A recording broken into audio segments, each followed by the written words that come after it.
Dia beza meminta dengan menyuruh kan. Macam kita kalau kita suruh anak kita buat kan. Buat ni kan. Pergi jemur baju. Contoh. Ataupun kalau kita minta anak kita buat, boleh tak tolong ayah jemur baju? Kan lain kan. Jadi itu baru adab sesama makhluk. Adab dengan Allah ni lagilah. Jadi adab dengan Allah ni macam ni.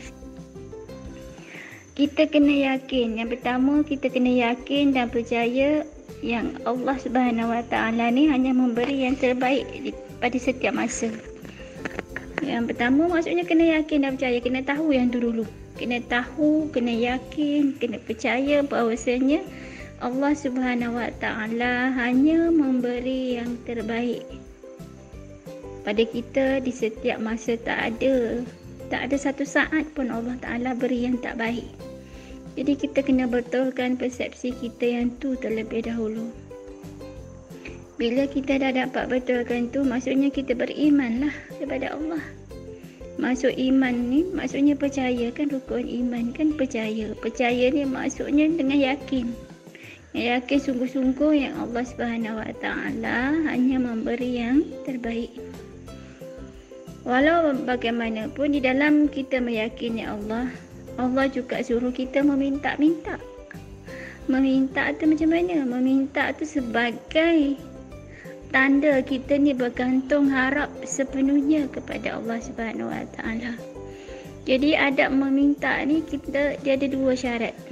Rojak dan khauf. Maksudnya takut sungguh-sungguh kalau Allah tak bagi apa yang kita harapkan, apa yang kita mintakan. Dalam masa yang sama, harap sungguh-sungguh Allah makbulkan doa kita. Itu syarat berdoa lah. Tapi dia kena balik semula kepada percaya pada Allah tadi. Percaya bahawasanya Allah ni maha cinta kat kita. Jadi bila kita meminta tu, kita kena letak dalam diri kita yang Allah Subhanahu Wa Taala hanya memberi yang terbaik. Kalau kita minta Allah bagi, maksudnya itulah yang terbaik. Kalau kita minta Allah tak bagi, maka itulah yang terbaik.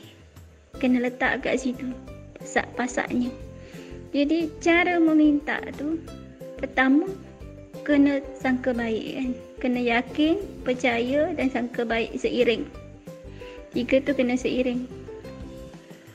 Seterusnya, cara meminta kena ada penyerahan diri. Penyerahan diri maksudnya kena sediakan diri kita ni, apa pun saja Allah akan jawab doa kita. Yes or no, ataupun Allah tangguhkan dulu, kita kena sedia. Sebab hanya Allah ni dia memberi mengikut masanya, bukan mengikut masa kita. Dia mengikut masa yang lebih tepat, tidak terlewat, tidak terawal, tapi pada masa yang tepat. Jadi apabila Allah Subhanahu Wa Taala menjawab doa kita tu, maka itulah masanya. Kena yakin kat situlah. Jadi macam mana membeza antara meminta dengan menyuruh? Contoh kan, jadi kita kata kat anak kita pergi jemur baju, contoh. Jadi takkan dengan Allah kita nak kata macam tu. Contoh, ya Allah bagilah aku kaya. Tu macam suruh lah tu. Ayat tu tak kena kan. Jadi kalau kita nak minta harta, nak minta kaya dengan Allah kan, contoh minta harta lah, cakaplah dengan nada yang sesuai. Dia tu Allah dan kita ini hamba. Mula-mula kita kena istighfar dulu, minta ampun dosa kita kan. Lepas tu betulkan syahadah kita, syahadah dulu kan. Lepas tu selawat. Lepas tu kita minta dengan penuh penyerahan, dengan penuh rojak dengan khauf lah, dengan penuh sangka baik. Ya Allah, ya Tuhanku, seandainya ini. Jadi aku memohon ini padamu ya Allah. Anda ini baik untukku ya Allah. Aku berhajat kepada ini sekian ya Allah. Seandainya ini baik untukku, maka kau kabulkanlah doaku ya Allah. Jadi kena penyerahan dalam kita berdoa ini, kena ada unsur-unsur penyerahan. Unsur-unsur kita ni hina-hina, unsur-unsur kita ini bergantung penuh pada Allah. Kita tak boleh berdoa dengan nada kita ni macam kita ni bijak, macam kita ni pandai. Tak boleh. Jadi kita, ya Allah ya Tuhanku, kau bagilah aku kaya ya Allah. Bila aku kaya, insya-Allah aku akan bantu orang miskin. Contoh kita doa macam tu. Mana kita tahu hati kita ni tak akan berbolak-balik. Hati kita ni berada di hujung jari Allah kan maksudnya. Bila ni Allah kata kita ni hati kita berbolak-balik, bila Allah bagi kita kaya, kita makin jadi bongkak, jadi bakil, mana kita tahu jadi itu buruk untuk kita.